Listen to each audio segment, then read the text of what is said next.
प्रणाम मित्रों, defence of Hindu के एक और ऐतिहासिक एपिसोड में आप सभी का स्वागत है। आज हम आए हैं भरतपुर के पास में डिग में उत्तर भारत का सबसे महत्वपूर्ण किला स्थित है। और यह किला माना जाता है कि जितने भी मुगलकालीन जो भी किले हैं उसका जवाब में ये किला बना था। और इतना ये भव्य है ये किला, और ये हिंदू सनातन संस्कृति का गौरव है ये किला। तो आज इसी के करेंगे दर्शन, और इसी के बारे में जो इसका जो ऐतिहासिक महत्व है उसके बारे में हम आगे चर्चा करेंगे। ऊपर आप जो देख रहे हैं वहाँ पर वो जो विश्व प्रसिद्ध तोप है वो रखी गई है, और यह एक ही बार चली है जब महाराजा सूरजमल जी के पुत्र जवाहर सिंह ने जब दिल्ली पर हमला किया था, उस समय इस तोप का उपयोग किया गया था। उस तोप के दर्शन करेंगे। ये बहुत वजनी है ये बहुत वजनी है, और इसको कहते हैं कि ये भारत में ऐसी दो ही तोप हैं, एक जयपुर में रखी गई है और एक यहाँ पे डिग में है। आइए उसी के दर्शन करते हैं तोप के। ये किले का हिस्सा है, और उस साइड महल है जहाँ पे सूरजमल जी और जवाहर सिंह रहा करते थे। ये पहली डिग उनकी राजधानी थी, भरतपुर उन्होंने बाद में बनाई थी राजधानी। तो ये किले का हिस्सा है, उस साइड महल है। ये देखिए आप कितना भव्य ये बना हुआ है पूरा ये डिग का किला। वहाँ पे भी एक बुर्ज पर तोप रखी हुई है, उसके भी बाद में दर्शन करेंगे। देखिए बहुत ऊंचा है यह किला, और सामरिक दृष्टि से बड़ा महत्वपूर्ण था। और ये माना जाता है कि उत्तर भारत का एक जिसको कहते हैं स्थापत्य कला के मामले में यह किला उत्कृष्ट है।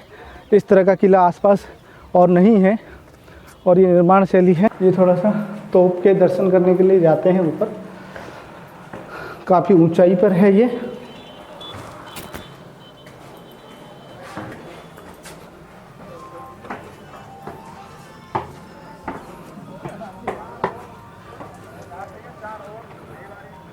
यह डिग किले के ऊपर एक बुर्ज पर यह तोप है, और इसका नाम लखा तोप है।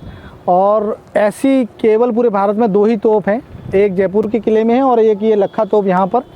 और ये लखा तोप एक ही बार चली है जब जवाहर सिंह जी ने दिल्ली मुग़लों पर हमला किया था। इसको उठाने के लिए सैकड़ों हाथियों की और उसकी आवश्यकता होती थी उस समय, और यह अपने आप में अद्भुत तोप और भारत के जो हिंदू इतिहास है उसका गौरव गान करती हुई इस लखा तोप की जो मारक क्षमता है वो 300 किलोमीटर तक ये गोला दाग सकती है।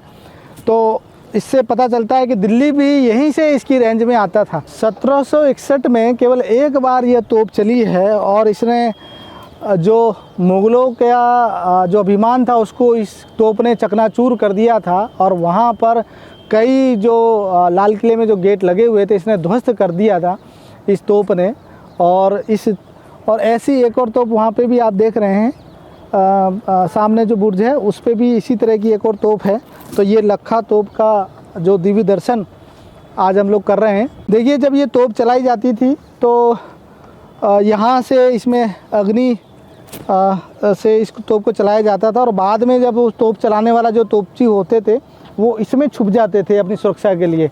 इतना भयंकर ये आवाज़ करती थी, और इसका लगभग टनों वज़न की ये तोप है।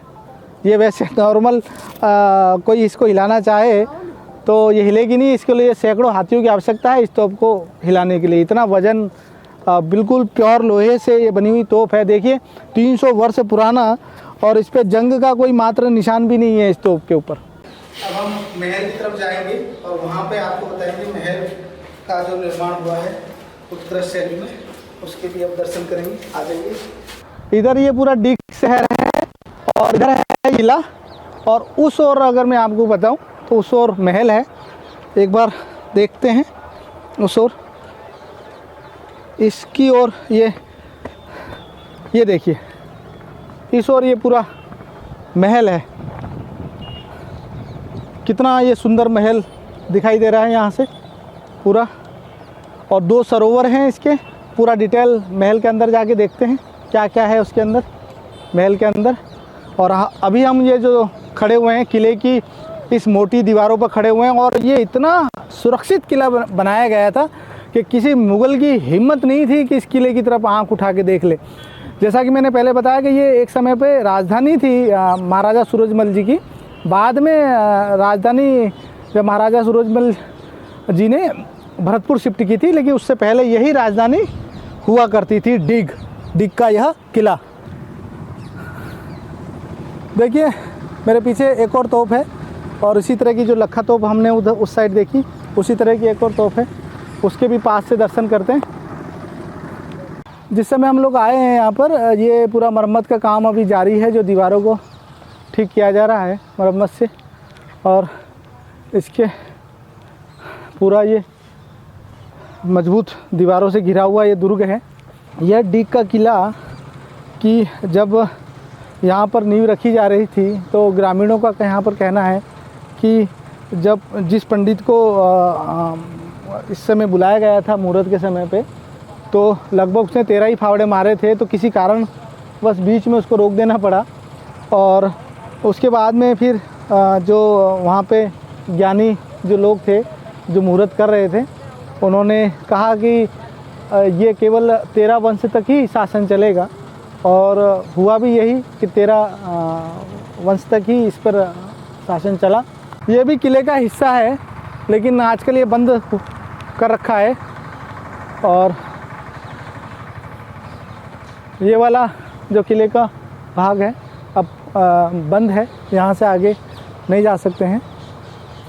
और ये सामने का पूरा दृश्य है। आज ड्रोन भी आया है शूट पर, और ये डिग का किला। और इसको तोप अच्छी लगी बेटा, तोप कैसी लगी आपको? अच्छी लगी तोप, और तोप को देखकर ये अत्यंत प्रसन्न हुआ है। और मेरा भी यही आपसे सभी से निवेदन है कि जब भी आप इस किले और जो हमारे संस्कृति से जुड़े हुए महल हैं उनको देखने आएँ, तो अपने बच्चों के साथ ज़रूर आएँ, क्योंकि इनको भी हमारी जो हिंदू संस्कृति और विरासत है उनकी जानकारी मिल सके। डिग को भरतपुर राज्य की राजधानी राजा बदन सिंह ने बनवाया था, और इस डिग का पुराना जो पुराणों में जो नाम मिलता है वो दीर्घापुर के नाम से मिलता है, और बाद में यह डिग के नाम से जाना जाने लगा।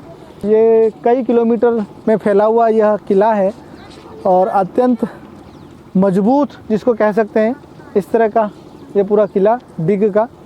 और ये जो मेन एंट्रेंस है इसका किले का, अब तो ये थोड़ा सा खंडर हो गया है, लेकिन एक समय पे यह उत्तर भारत का सबसे मजबूत किला हुआ करता था। और यहीं से जो उत्तर भारत की राजनीति भी संचालन होती थी। राजा बदन सिंह ने जो अपना राज्य का विस्तार किया, बड़े राजनीतिक चातुर्य के साथ में किया, और उन्होंने अपने किले का निर्माण और अपने जो भवनों का निर्माण उन्हीं शिल्पकारों से करवाया जो किसी समय पे मुग़लों के लिए काम कर रहे थे। तो मुग़लों तो आप जानते ही हैं, अपना काम हुआ और छुट्टी।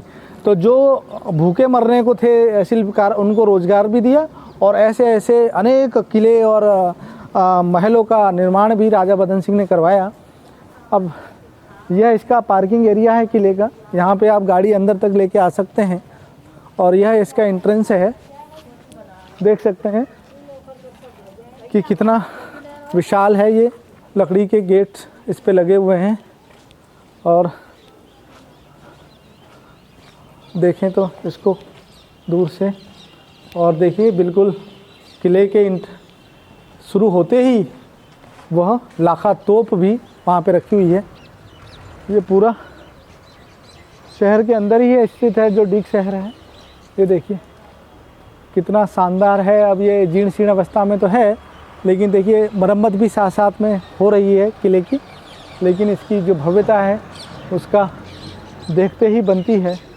देखिए जो भी किले बनते थे उस समय एक खाई भी किले से खोदी जाती थी, ताकि जो दुश्मन वार करे तो उसका अच्छी तरह से मुकाबला कर पाएँ। और ऐसी खाइयों में ही कई बार मगरमच्छ और ऐसे जानवर छोड़ दिए जाते थे, ताकि दुश्मन को किले पर विजय प्राप्त करने में इतना आसानी ना हो सके। उसी तरह की इस किले के चारों तरफ ऐसी ही खाइयाँ हैं जिसमें पानी भरा गया है। ये देखिए इसका ये किले का बाहरी से दृश्य, और कितना जिसको कहते हैं कि बाहर से देखने से ही कितना ये मजबूत नज़र आ रहा है। पूरा इसका व्यू मैं आपको बाहर से भी दिखा रहा हूँ। और ये पूरी जो पानी की जो है ये सुरक्षा की दृष्टि से जो बनाई गई है, आसपास ये वहाँ तक है, किले के चारों तरफ ही ये पूरा चलता है।